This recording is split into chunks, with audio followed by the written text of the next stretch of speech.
Hello everyone. Today I am come up with a new topic which is mutual fund. So what are mutual funds?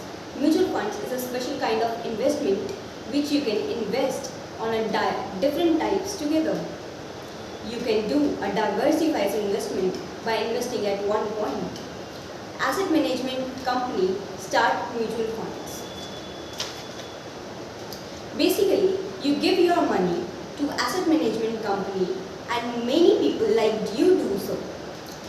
That company invests all money collectively at different places.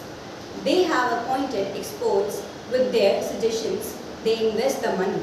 The investment money at different places and the return rate they get collectively from these different places. Out of that, some 1 or 2% kept as a profit by the asset company and the rest you get back as per that return rate.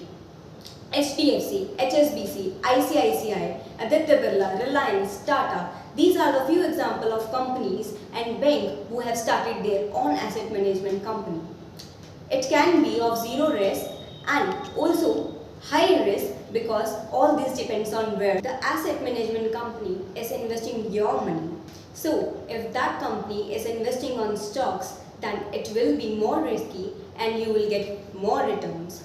And if it's investing in the government bonds, then it will be less risky.